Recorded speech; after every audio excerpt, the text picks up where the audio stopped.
narrative-driven games are not usually my cup of tea. However, I do love a good Pixar film, so Firewatch's initial press grabbed me. The pastel colors of the forest are an absolutely gorgeous contrast to the typical brown-gray we see so much, although I have been noticing a lot more colorful games these days. The game also seemed to be pairing a more mature narrative with this rich, colorful art style. Alcohol is an extremely prevalent theme in the game and ties in with the emotional turmoil the characters are going through, as well as the spreading fires in the forest. Oh shit, Ferret are Irish.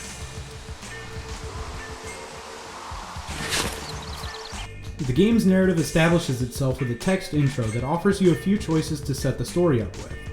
It takes you from the moment you meet your wife for the first time to moving in with her and adopting a dog. Then your wife is afflicted with early onset dementia. You watch her spiral into her disease while you discover your own in the form of developing alcoholism. She then moves to live with her parents, and you take a job as a fire watchman at a forest reserve. Once you arrive on the scene, you meet Delilah, your supervisor. You communicate with her through your radio, and she will be your closest contact throughout the game. The game's story starts off as a pretty standard summer in the wilderness type story, and slowly becomes more of a mystery that I don't want to spoil. Delilah and your character are both well written, and are characters that I was more than happy to spend the runtime of the game with. Their relationship develops in a natural way that made me want to learn more about each of them. The mystery elements of the game develop into themes of paranoia, where you only see other people as silhouettes the few slim times you encounter them. Other than that, you are completely alone in this area of the forest, with Delilah remaining your only human contact, and even she is relegated to only contacting you through the radio. Can I sleep forever? Sure, buddy. Okay, now go ahead. My biggest complaint about the story is that it's paced a little too fast. I've been wishing for more games to clock in around the 6 to 8 hour mark lately, because I think too many games stretch themselves thin to reach that 10 to 12 hour mark. However, Firewatch has many plot twists and turns, and everything wraps up within the same 15-minute period at the end of the game. For all of the setup it puts the legwork in to create its very unsatisfying ending that felt rushed at best. I finished Firewatch in a little over 6 hours, but I think its narrative could have stretched its legs easily for another 30 to 45 minutes. Married? But you're here.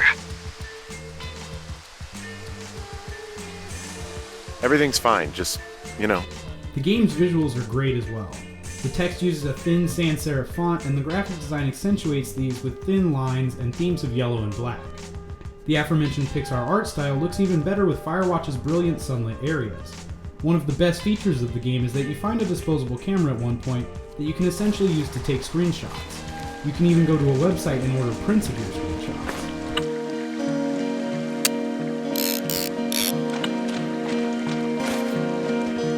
Campo Santo have managed to create a narrative game, or walking simulator if you will, with engaging gameplay while still being as narrative focused as other games in the genre. The way this is achieved is by making the navigation of the world in and of itself engaging. There are no waypoints on screen. You have to follow a map and compass to navigate the trails.